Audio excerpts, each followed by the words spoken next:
Okay, here we go with assignment 8F. This is the last full-fledged assignment before we get into our reviews.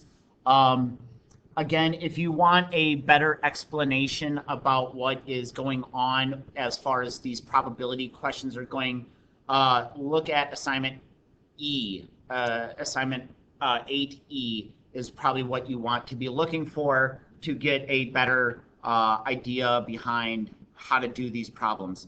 However, I'm going to kind of rush through these problems, just kind of doing them again so you can see more examples of the same stuff. But again, if you're looking for a better explanation, look at assignment 8E. So here we go.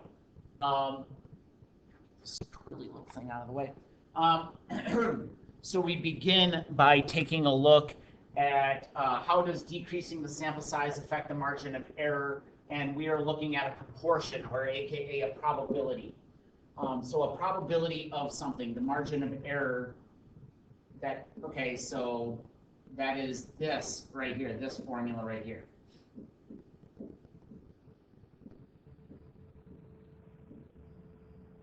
So how does decreasing the sample size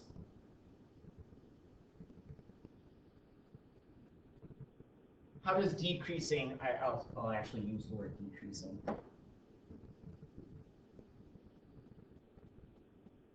Okay, but how does decreasing the sample size affect the margin of error? Okay, so again, n is, so this is a multiplication, this is a multiplication, this is a multiplication, this is a division. So if I divide by a small number, that means my answer is going to be the opposite. So if n is decreasing, that would be increases.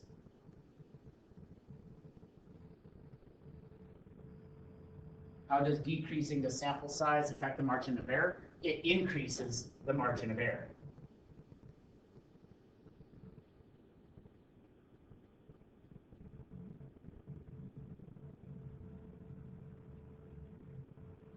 Here they want a 95% confidence of the interval of P. So here the grand number is 621, and we're looking at 284 that were male. So 284. So the probability of my sample is R divided by N. So in this situation, that would be 284 divided by 621. Again, it's always the small divided by the big. So that's 4573. That implies the Q hat is 1 minus P. So 1 minus that gives you the Q hat of 5427. And then last thing that I need to know is the confidence that I need to obtain. And this is a confidence of 95%, that implies that the ZC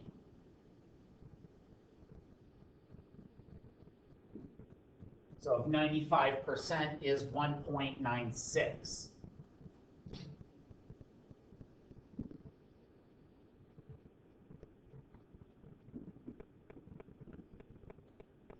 Okay, I have everything that I need to get this party started.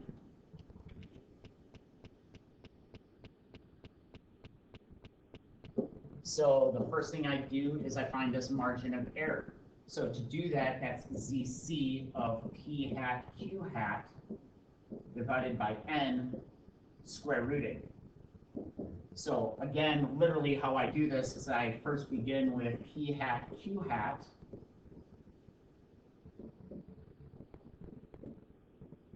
divided by N. This is going to be an incredibly small number, but don't worry.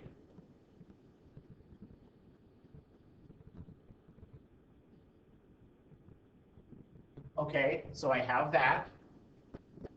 I square root that. And then I multiply by the ZC.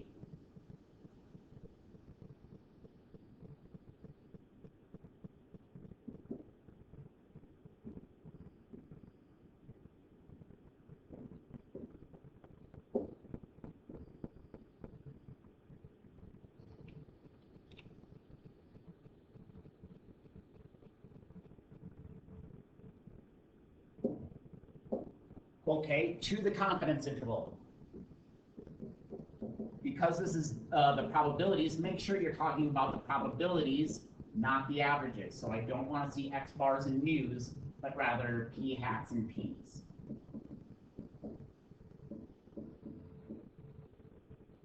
So we take P hat minus E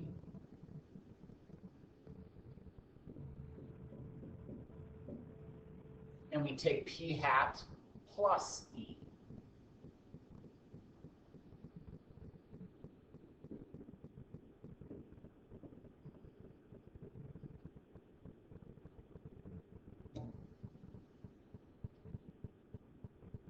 Okay, to be or not to be, that's the question. Give a brief interpretation of the meaning of the confidence interval you have found. Okay, and so they kind of give us the breakdown about what we need to be doing. So first talk about the confidence, then say, are you talking about an average or a probability? Add context, again, be singular about it, don't use a plural. And then give the confidence interval itself. Okay, so to do this, we begin by the confidence.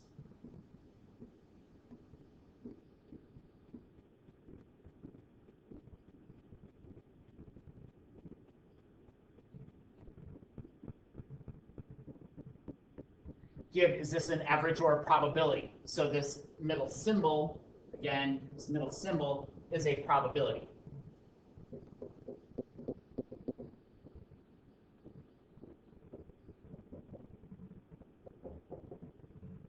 Okay, 3, add context, aka what is this a probability of? What is the story talking about? So the probability of a teacher being male.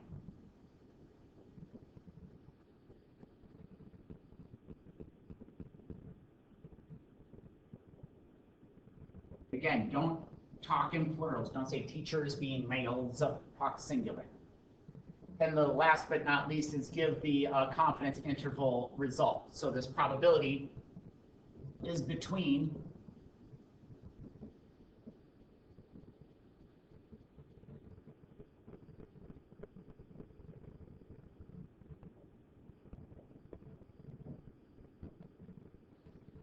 and then read it once just to make sure you don't sound like an idiot.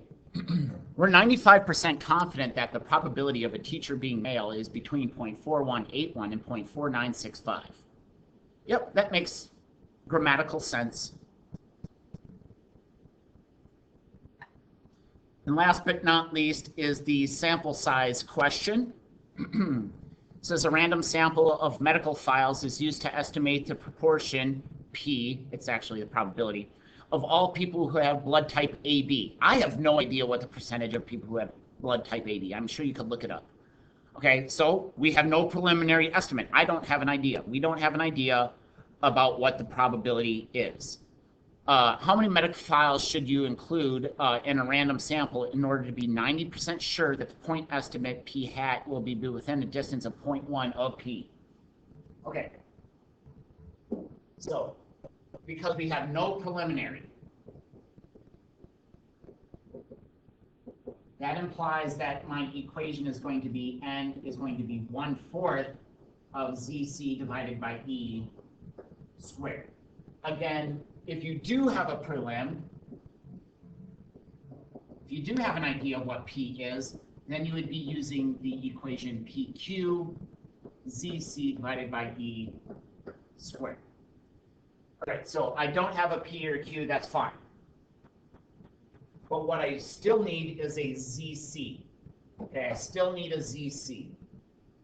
Where I get the ZC is obviously this thing, which depends upon me having a confidence of something. So I look for my confidence, and in this problem, because I have a confidence of, what, 90%? That implies that the ZC is going to be 1.645.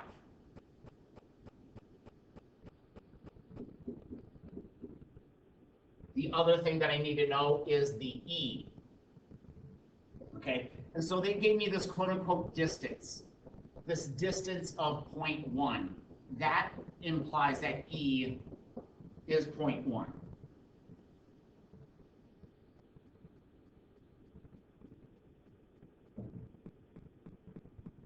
to the formula. So this is going to be 1/4 of ZC divided by E squared.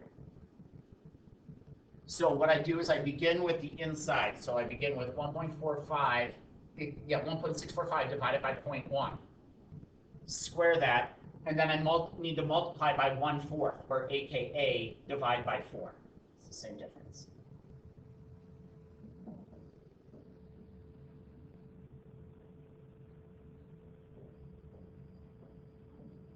So in this situation, how many medical files do you need to look at? You need to look at least 67.6506 of them. Okay, so 68 files.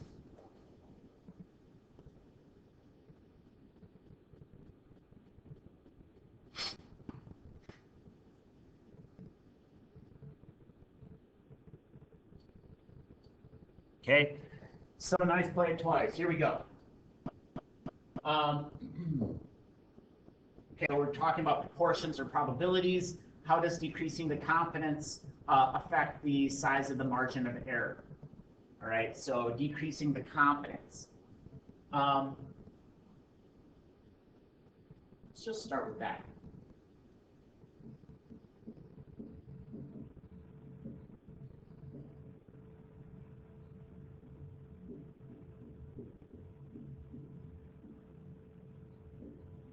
Okay, so decreasing the confidence. So by decreasing the confidence, how does that affect the ZC? Let's take a look. So as the confidence gets smaller, as I go that way, what happens to the ZCs? They also get smaller. So by decreasing the confidence, I am making my ZC smaller.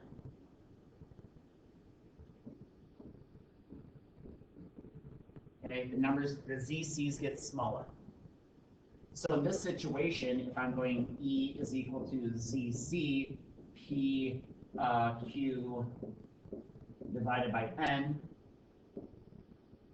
okay? Again, this is a multiplication, this is multiplication, this is multiplication, this is a division. What did I just do? I just made my ZC smaller. So I want to know, how does that affect my margin of error? That's the E. So because I multiply by small, multiply is a direct relationship. It does the same thing. So if I multiply small, my answer is going to get small. So this is going to get smaller as well, or AKA decreases. I'll just leave it as smaller. You get the idea. How does decreasing the confidence affect the size of the margin of error? It gets smaller. It decreases the margin of error.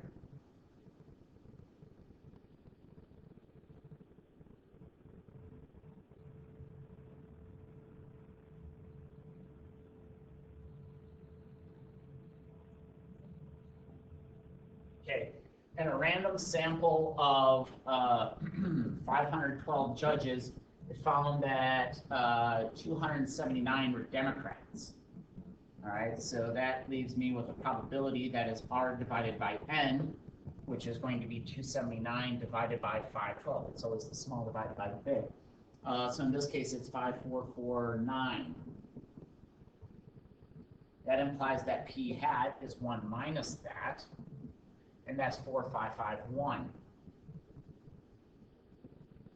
The last thing I need to know to make this clock tick is the confidence. I want to be 99% confident in this problem. That implies that my ZC of 99% is 2.58.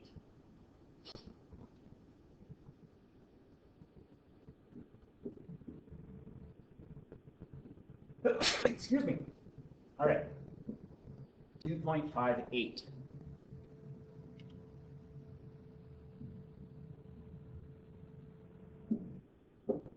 All right, so in this situation, we are looking for the margin of error, which is going to be ZC of P hat Q hat divided by N square root. Again, how I physically make this happen is I begin with the P hat Q hat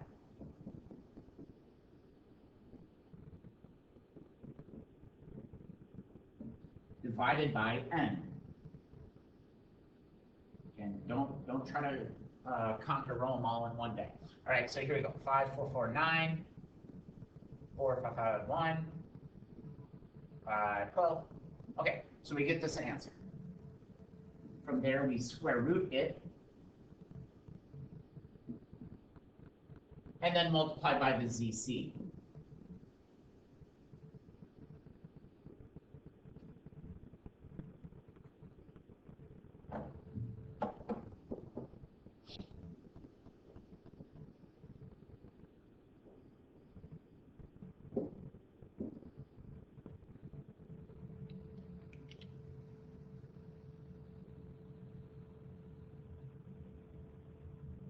All right. So last but not least is to build the confidence interval itself.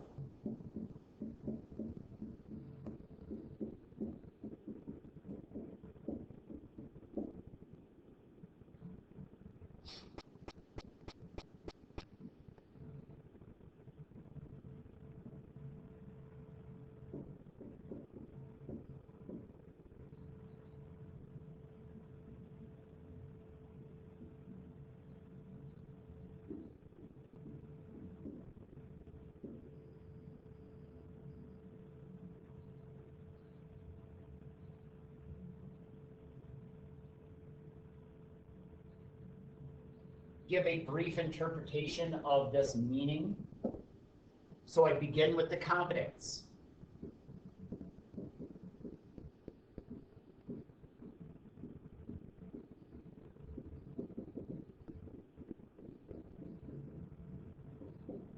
I talk about, is this a P or a mu? This is a P, so this is the probability.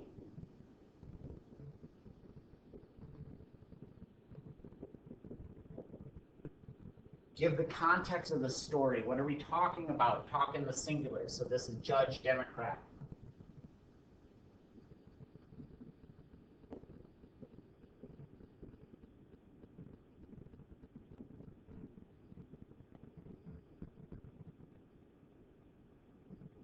I'm not sure if it ends with an E or not.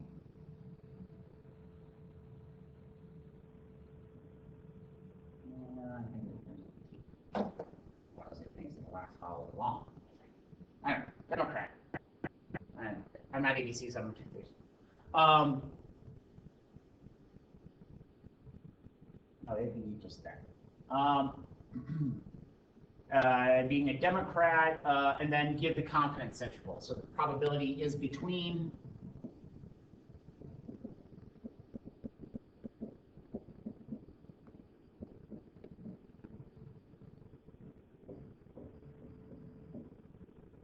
So we're 99% confident that the probability of a judge being a Democrat is between 0.4881 and 0.6017. Sounds good to me.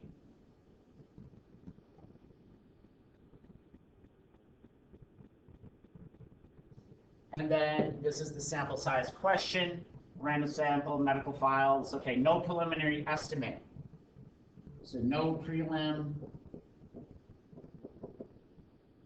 implies that I am dealing with this equation.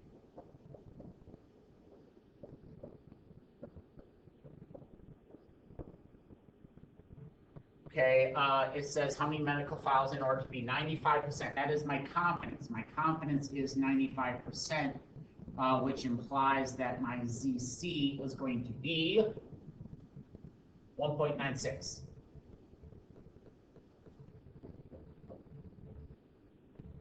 Uh, 95% sure that the point estimate will be a distance. So a distance in this situation is the same thing as my margin of error. So that's 10%, which is actually pretty big.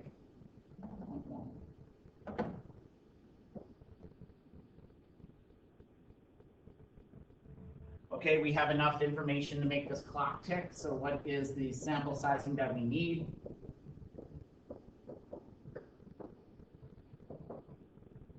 So this is going to be 1.96 divided by 0.1 squared, and then divided by 4.